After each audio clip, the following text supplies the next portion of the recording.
seminar. Today we have a speaker from Australia, Mr. Alan Cockerell. He'll be speaking today about some concrete cracking technology. We've been corresponding maybe for 5 years via email, and so I met him for the first time face to face yesterday. But he has kind of a different path than a lot of our speakers here. Everybody has PhDs, but he's actually an inventor and has moved through a bunch of different engineering disciplines, and I'm sure you'll enjoy his talk. And so let's welcome Mr. Cockerell today. Thanks, Jeff. Thank you very much for that warm welcome. Jeff asked me if I'd just briefly make mention of why I've been encouraged to develop this technology, and I did mention to him the other day that one of the most important experiences I had which drove me in this direction was, I don't know whether you're aware of the soft cut saw, whether you've all experienced the saw that enables you to cut concrete typically the same day it's placed. But I was fortunate enough about 20 years ago to come across this product in Australia, and it was really going nowhere. The people who had the distribution rights in 4 years had sold 3 saws because they had no idea of the advantages the technology had.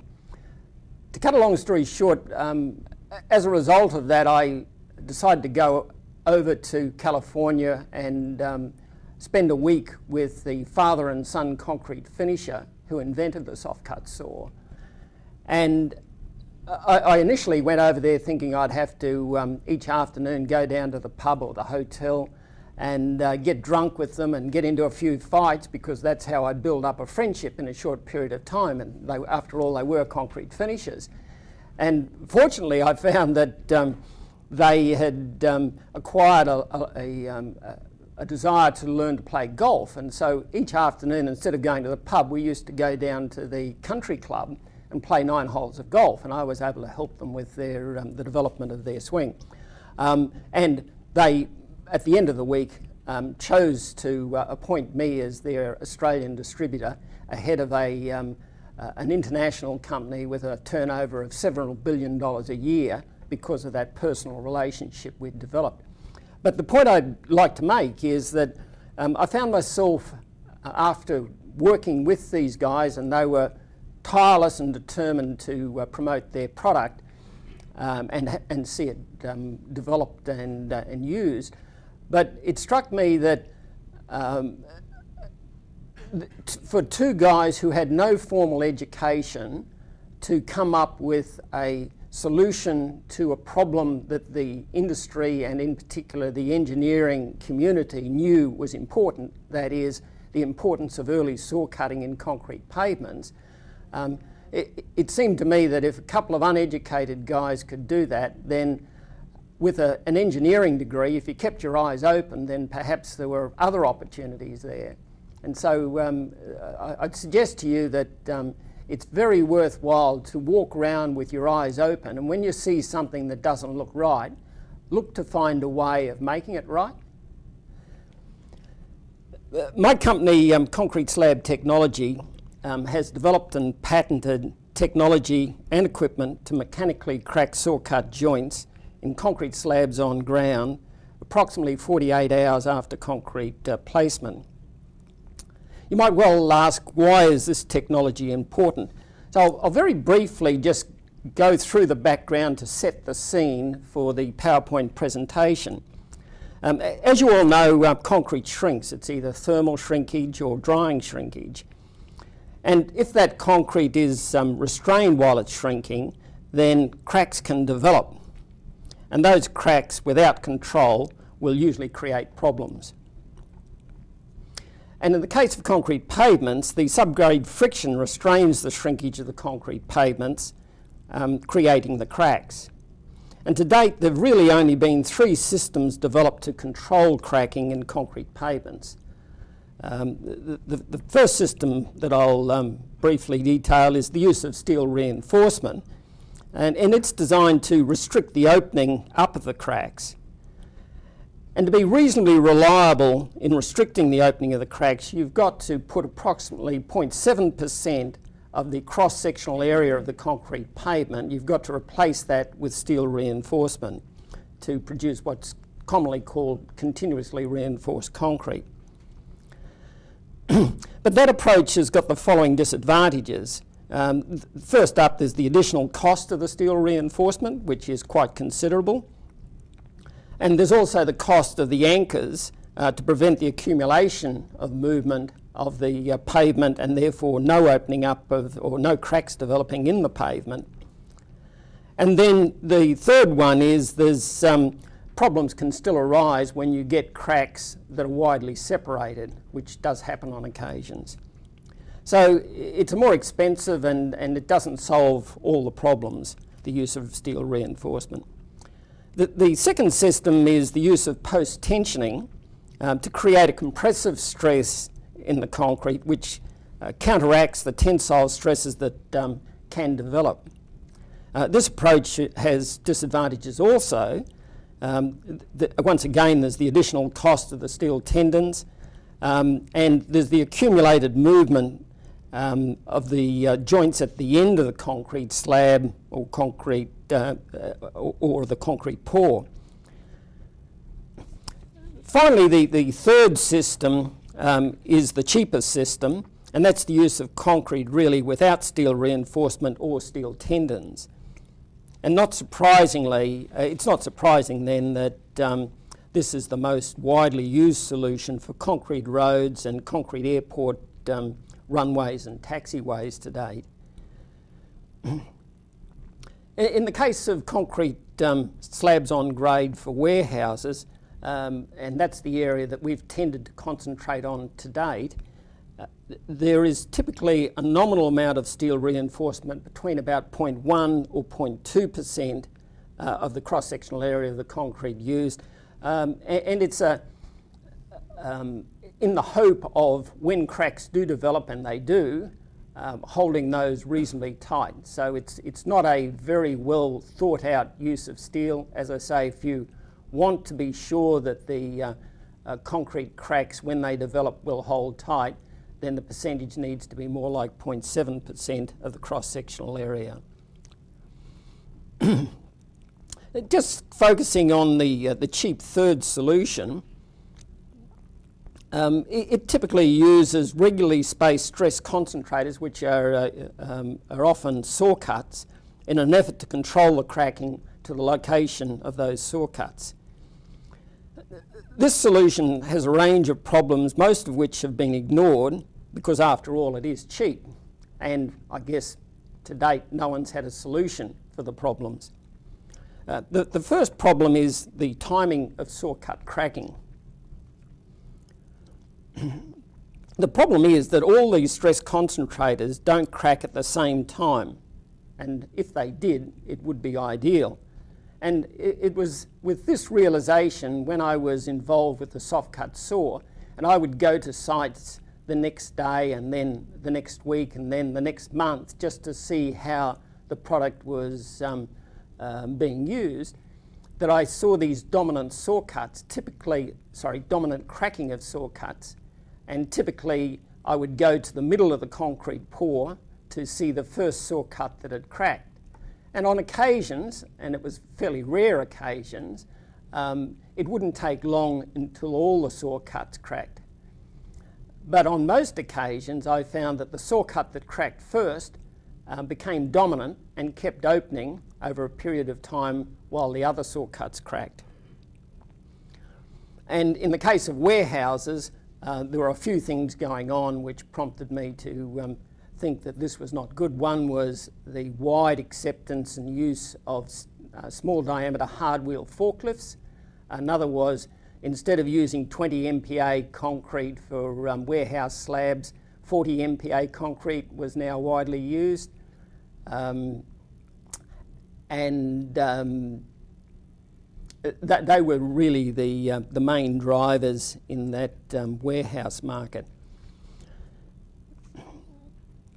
And if you have a dominant saw cut, you really are faced with a need to use dowels, because you can obviously no longer rely on the aggregate interlock once a cracked joint is opened by more than a millimetre.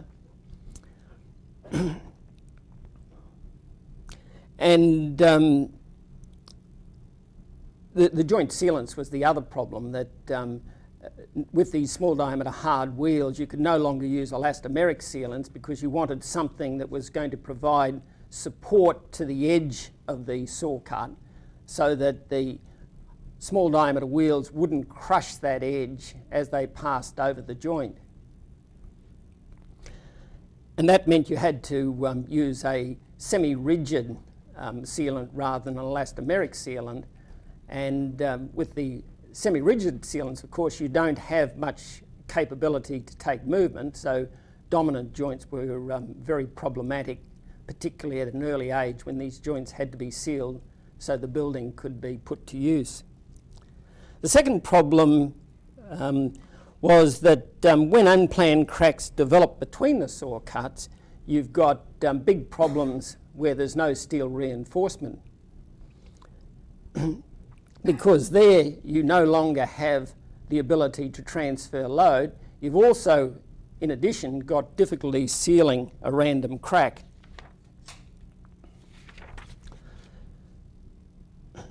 And the third problem is that there are occasions in warehouses where saw cuts don't crack. This is a fairly rare phenomenon in external pavements, but internally there are occasions when they don't crack, particularly if the saw cuts are closely spaced in an effort to minimise the width of cracks that will develop. By mechanically cracking all saw cuts approximately 48 hours after concrete placement, all three of the above problems are either avoided or significantly reduced. As I mentioned earlier, to date we've concentrated on mechanical cracking of saw cut joints for internal warehouse concrete slabs on grade. And about 2 years ago, I thought I had a system which was ready for widespread commercial use, because we'd successfully cracked the saw cut joint spaced at approximately 6 metre centres, which is 20 foot, in a 3,000 square metre building, about 30,000 square feet. And all the joints had opened relatively uniformly, allowing us to fill them with a semi-rigid sealant for the joint protection from the small diameter hard wheel forklifts. But approximately 9 months after we completed that project, I received a call from the building owner to advise me that there was an unplanned crack between two joints in one of these three sections of the building. And I'd have to say I was dumbfounded, because I couldn't see how the crack could develop between two active joints at about 6 metre centres, but my focus, of course, was only on axial shrinkage instead of concrete curling. And I guess just by way of further explanation of that, so this was the one unit of the building, and it was about, that's about 42 metres, and each of these is about 6 metres. In fact, it's probably 36 metres by the way I've drawn it. That's, each of those is 6 metres by about 6 metres.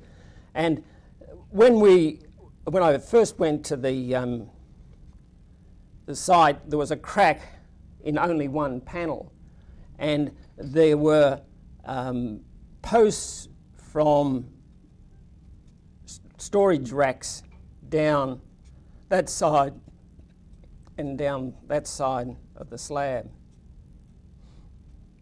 And over time, this crack continued to propagate there and also up here. And in fact, it ended up going across like that because there was no storage racks on this side, but the storage racks continued right down there. As a result of that, I became aware of the significance of concrete curling in the design of warehouse slabs, and that prompted me to spend the next year and a half developing our technology to overcome that problem.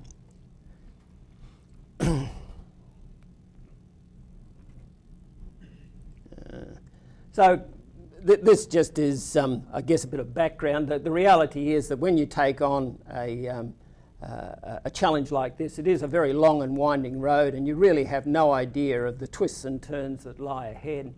And it's extended over a period of 7 years for me to date. It's about $5 million it's cost, and we now have 2 commercial machines. We had an old prototype that is really, it was butchered, and it's just a heap of steel almost now, and not nearly as presentable as the 2 commercial machines.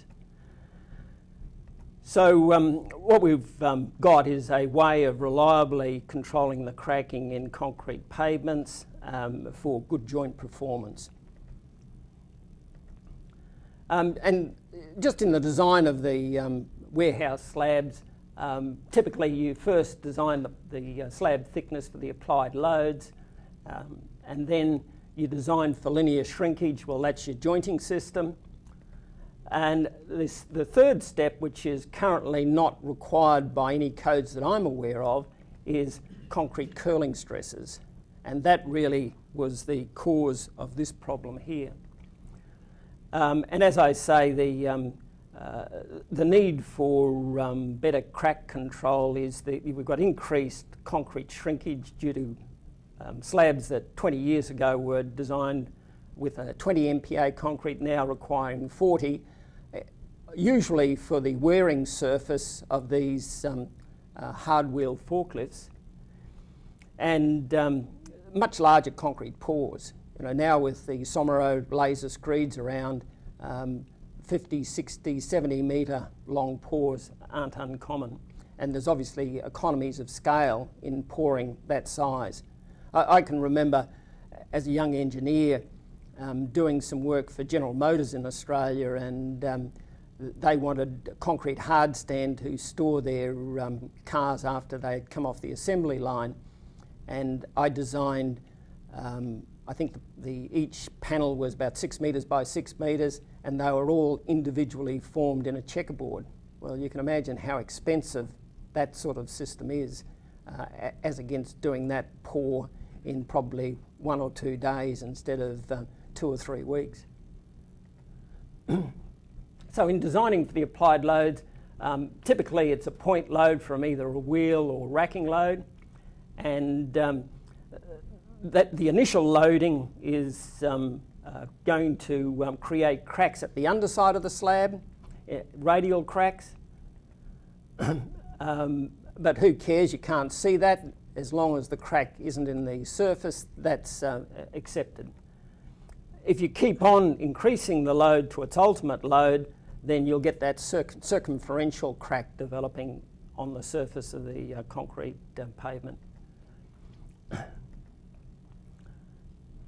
How common is this type of failure? And I'm talking now about the circumferential cracking. In 40 years of practice, I've seen a lot of cracks in slabs on ground. In fact, I don't think I've seen a slab on ground that doesn't have an unplanned crack.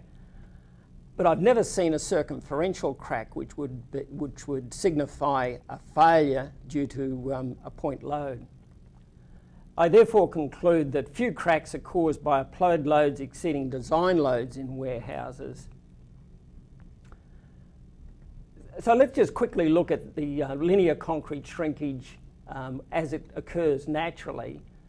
Saw cut joints typically used to control, in an effort to control the linear shrinkage. So you put a number of saw cuts within the concrete pavement there, shown to be 48 metres long, the pour. And stresses develop within that concrete to a maximum at the centre or thereabouts. And a crack develops, hopefully, at the saw cut in that location. Now you've got 2 concrete slabs, the stress builds up again, and this time it's got to become larger than the previous stress because now the concrete's gained in strength. and again at one of the joints the crack will develop, hopefully on the saw cut. And this process now repeats again until hopefully all the saw cuts are cracked. In the case of mechanically cracked joints, the stress doesn't need to, well, the stress at 48 hours is significantly less than the stress that will develop to naturally crack all of those joints. And then after mechanically cracking them, the stress that can develop within the slab is only governed by the subgrade friction that can develop between any two cracked saw cuts. So you never get these large tensile stresses associated with subgrade friction. And in fact, the stress, depending on the subgrade friction, that tensile stress that develops in the concrete is typically in the range of 0.1 to 0.8 megapascals. So that prompts me to conclude that activated joints at 6 metre centres have a linear shrinkage stress of between 0.1 and 0.8, depending on the subgrade friction. And this is a small percentage of the concrete's flexural strength, or modulus of rupture, which typically varies between 3 and 4.5 MPa for a 40 MPa concrete. I conclude, therefore, that linear shrinkage combined with subgrade friction is unlikely to cause unplanned cracks when all the joints are activated. The creation of dominant joints is the other very important factor. So we've got the dowel construction joints at the ends of the pour, and we've got doweled saw cut joints in between those construction joints. The stress in the middle reaches a maximum and that joint cracks, but it's doweled, so if it continues to open, we're not too worried about that. And at the same time, the dowel construction joints widen. Then we've got a situation where the joints in between those complete sections of pavement crack.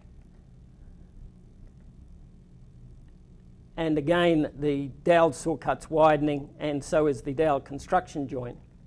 And so eventually we get to a stage where all the joints have cracked, but they're all of unequal width in crack opening.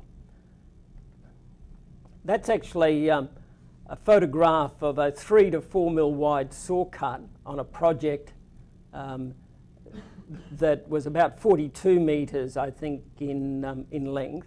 And that was taken, I think, 3 months after the slab was cast. So you can see it's gone from 3 to 4 mil to about 10 mil as a dominant saw cut.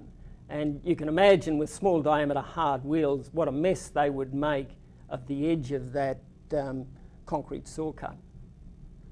And the builder tried to put in steel reinforced edges to the construction joint and didn't do a very good job. And with the excessive movement that's occurring there, you can see what a mess has been left and how difficult it was now going to be to repair that. But again, both of those photos show the difficulty associated with dominant saw cut joints and dominant construction joints in warehouse slabs.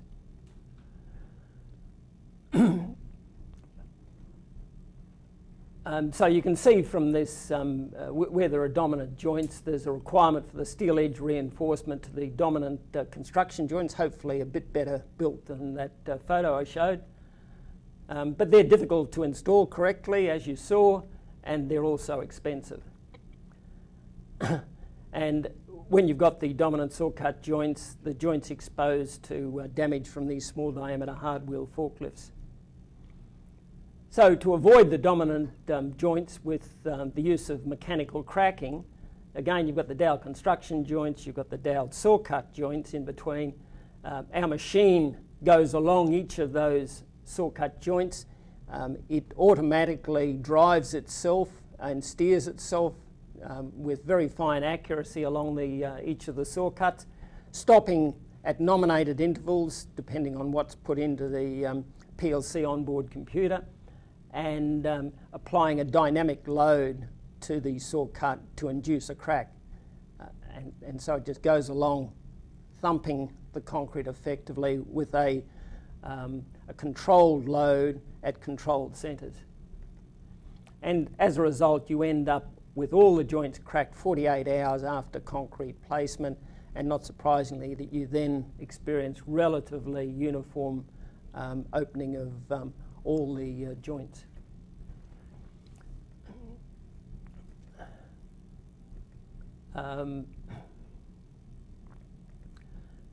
So by using the mechanical cracking, we can avoid the dominant joints.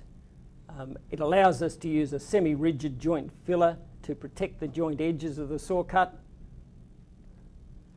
And just looking at the design for concrete curling stresses, the slab curling is caused by moisture and temperature gradients in the slab depth. As is shown, we get curling of the slab edges. And it's also associated with the drying and cooling, the drying of the surface, and the fact that the underside is, the top is going to be cooler than the underside. But as the slab curls up, of course, gravity plays its role, and tensile stresses develop in the surface of the slab. That's a plot by Walker and Holland of the stresses that can develop. The stresses in that middle third, if you can't read them there, I think from memory were around about 1.5 to almost 3 MPa. I think the yellow, in fact it might even be, the yellow I think is 2.2, and the centre red is 2.92. So very high residual stresses already in the concrete, which are usually ignored by warehouse slab designers. And that's with joints spaced at 24-foot centres. So the curling's seldom considered by designers because there's no code requirement. With joints at 7.3 metre centres, the tensile stress can approach the concrete strength, and the curling in the middle section ranges from about, the middle third ranges from about 2.4 to 2.9 MPa. And when you've got concrete flexural strength of 3 to 4.5, you obviously haven't got a lot of residual strength. So with a load less than the design load on the slab perimeter, you can get a crack, which is exactly the problem we experienced on that warehouse slab. There was nowhere near the design loads in those racks. The racks were almost bare when that crack developed. So it's no wonder there are unplanned cracks in warehouse slabs. How can the curling tensile stresses be reduced? Reduce the joint spacing is the most reliable way of doing that. Here you can see the stress concentration with joints at 6.5 metre centres, the tensile stress associated with concrete curling. If you reduce those centres to 4.5 metres, you'll see a dramatic reduction in the residual tensile stress, and if you go down to 3 metre centres, then it's better even still. This graph shows you the sort of reductions that were being depicted in the previous slides. You can see there that with joints at about 6.5 metre centres, you've got just under 3 MPa tensile stress in the top of the slab. If you go down to 4.5 metre centres, you've got about 1.5 MPa, and if you go down to 3, you've got about 0.6 MPa. So you can see the reductions you get in going from 6.5 to 4.5. You've got a reduction of 45%. And if you go from 6.5 to 3, you've got a reduction of about 80% in your tensile stress. So all of a sudden now you've got much more residual strength even with curling, which is obviously a desirable position. So reduced joint spacing gives reduced curling stresses. Now, in putting joints at 3 metre centres, what sort of problems might you experience? Well, one of them is that will all the joints crack to allow the curling? And the solution, of course, is to mechanically crack those joints and eliminate that problem. And the cost of the extra joints, that was the other thing we were then faced with on the next project we were about to start commercially. We wanted to eliminate this risk of unplanned cracking due to the concrete curling, but we didn't want to have to double the cost of our dowels for the job, which were quite significant as a cost. So we developed what we refer to as a tied curling joint. So the tied curling joint is a light reinforcement across the curling joints, and what we'd hoped to achieve, and we monitored the project to see whether we did achieve curling at those tied joints to relieve the associated stresses. And we, of course, wanted to maintain good aggregate interlock for load transfer, so we also did some falling weight deflectometer tests on the dowel and the tied joints just to check we had good load transfer. That's the cage for the curling joint, significantly less expensive than the dowel joints, the dowel cages.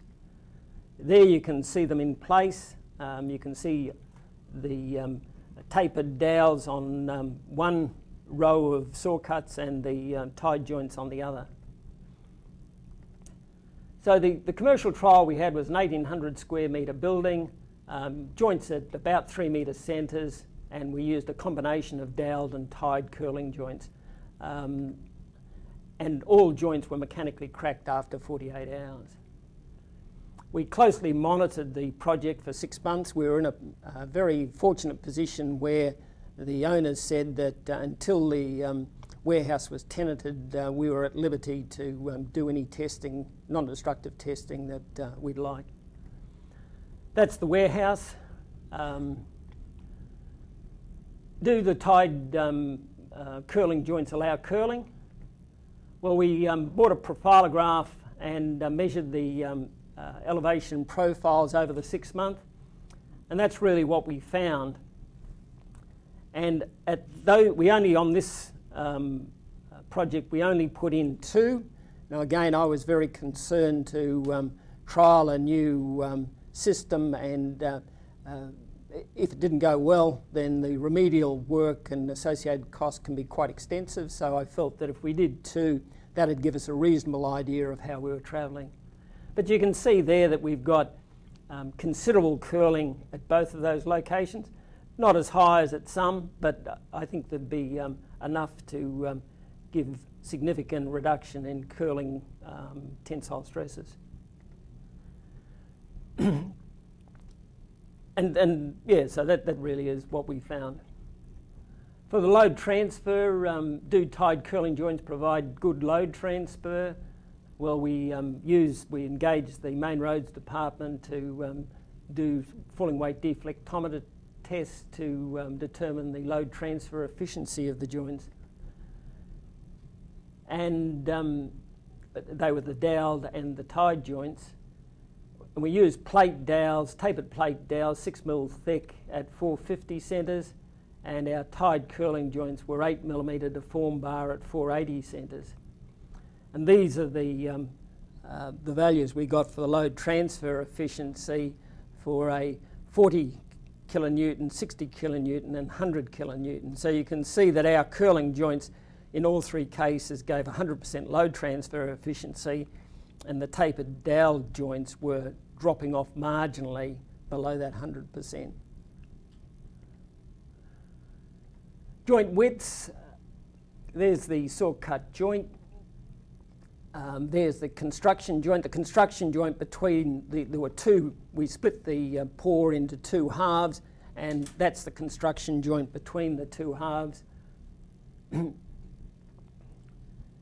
And not surprisingly, we found that the well, in fact, it was surprising at the time that we found that the construction joint opened considerably more than the saw cut joints. The dowel saw cut joints. We had thought that that wouldn't be the case. We expected it to be relatively uniform, the opening of all joints, because they were all effectively active after 48 hours. But what this shows is how much locking up there is at dowel joints. Dowel joints are intended to be well aligned and a perfect slip, but obviously they aren't. But you can see there that the saw cut, the opening of the saw cut joints and the opening of the construction joint are plateauing out after the 150 days of recording their opening. So we found all joints opened relatively uniformly, and they were all relatively narrow. There was a relatively narrow opening at the construction joint, although it was significantly larger than the saw cut joints. These joints we've been doing a lot of experimentation with the use of semi-rigid sealants to use on warehouse slabs, and here we used a polyurea, and this is a photograph of the person shearing off. We overfill the joint and then we cut the top off to give a very level surface which will protect the edge of the concrete when a small diameter wheel comes across it. And they're all performing well with the polyurea joint sealant.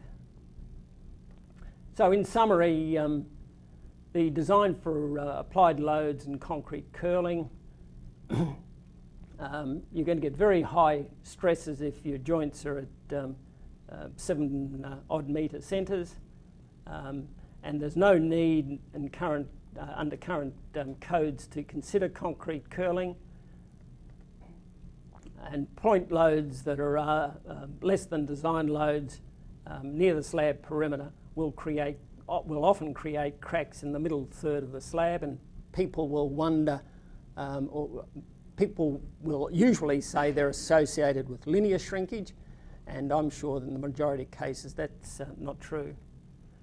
So it's no wonder that in warehouse slabs there's a lot of unplanned cracks between joints. So slab on ground design, first step should be for the applied loads, getting the slab thickness, the design for linear shrinkage to establish a joint system, and then the third step, currently not considered, which should be considered, is the concrete curling stresses, and that's best controlled by reducing the joint spacings. I thank you for the opportunity to talk to you.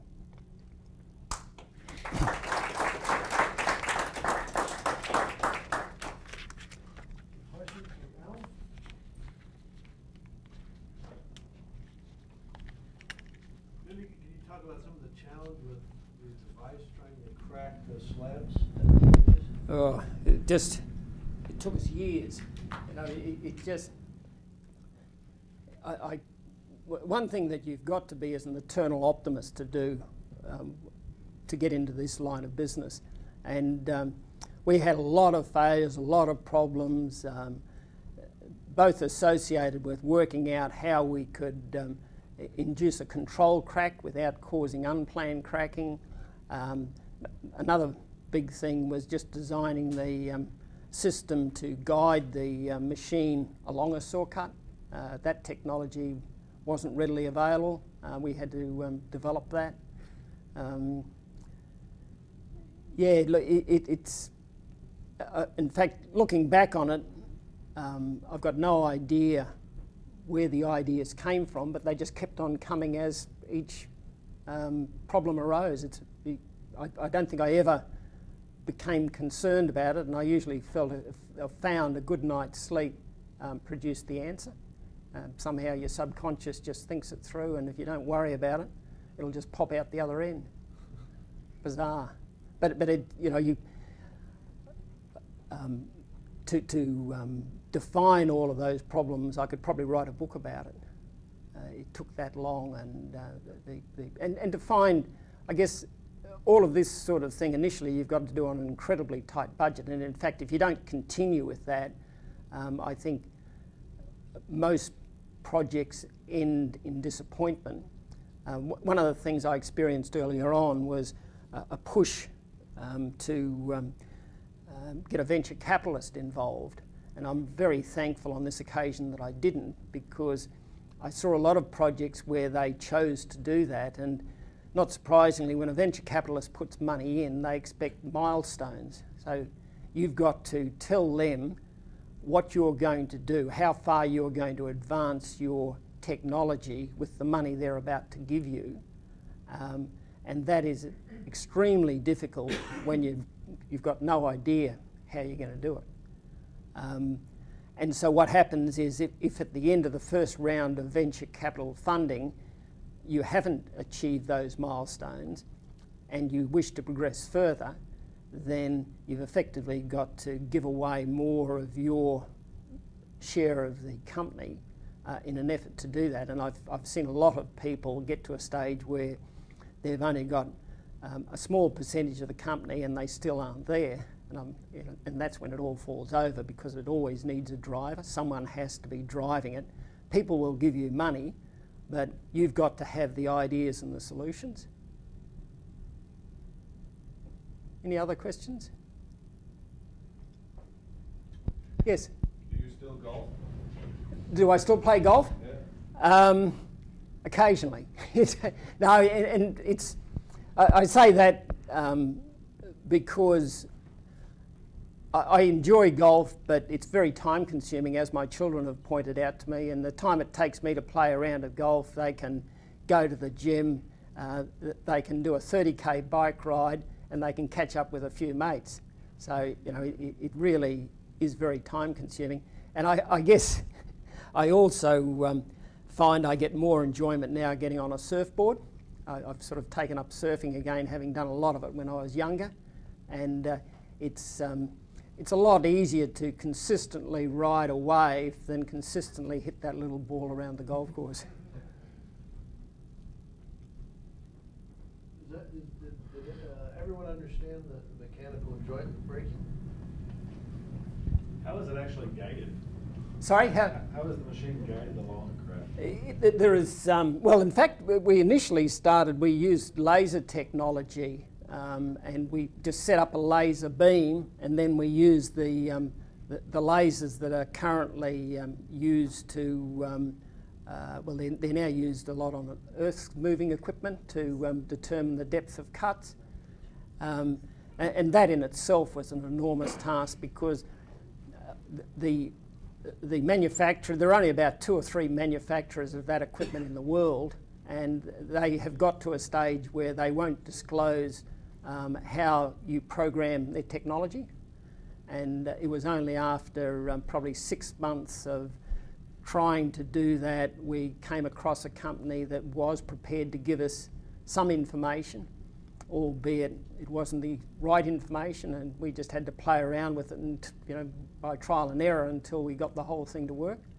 An electronics engineer I've had working for me for the last 2 years, he found some other technology in Germany, and we've adapted that to do it faster and better, because with the lasers we had to move the laser into a position where it was a measured offset to the saw cut to actually guide the machine, because there were 2 receivers, one at the front of the machine and another at the back of the machine, and so the machine would steer along that laser line, but it meant you had to set the lasers up each time you wanted to crack a new saw cut, whereas now we just drive onto the saw cut and it automatically gets picked up and steers that path. Why don't we saw cut it again along the saw cut line instead of doing a mechanical braking? Why don't you saw cut it again? Yeah. Well, there's two problems with that. One is that you would lose any aggregate interlock, but more importantly, you'd saw cut your dowels. So you would have no load if you saw cut through the whole thickness of the slab. The other problem is it's a very expensive operation. You know, if I think in America it's probably the same as in Australia. They charge per inch of depth for the saw cutting of concrete, and yeah, it's a pretty expensive operation. But you wouldn't, if you saw cut the full depth, then you'd have no load transfer between your panels. I think the question also is related to, I mean, if I'm doing mechanical breaking versus saw cutting, I'm apparently saving money. In what regard? With regard to Cutting cost. I mean, if I want a joint here, either if I saw cut it or I drop a load, which one is cheaper? Oh well, we have to have a saw cut, so we still put a saw cut in, because what we've found is a couple of things. Probably the most important is that the market is not very conducive to, well, certainly the warehouse market is not very conducive to the idea of a series of cracks instead of a series of saw cuts. You know, people immediately associate cracks with failure, and at a reasonably early stage in the development of this technology, I identified that that was going to be a very important thing for selling the technology. You wanted to be able to effectively hide the crack, and of course, you know, the problem. Well, I discussed the problems with just using saw cuts, where you allow them to crack naturally. Not as bad externally, because you've got a lot more environmental changes going on with temperature to produce those stresses sooner. But you still get, as we've discussed, the dominant saw cuts, and you've still got that difficulty in inducing all joints to crack, particularly when the saw cuts are more closely spaced. So it really, the cracking, where we're using it in warehouses, we're marketing it that we pull the steel out, and that saving pays for the cost of any additional doweled or tied joints, and for our services. So we're trying to provide a better slab, a slab that doesn't have dominant joints and allows the use of semi-rigid sealants without any increase in cost. Any other questions? Okay, thank you. Pleasure.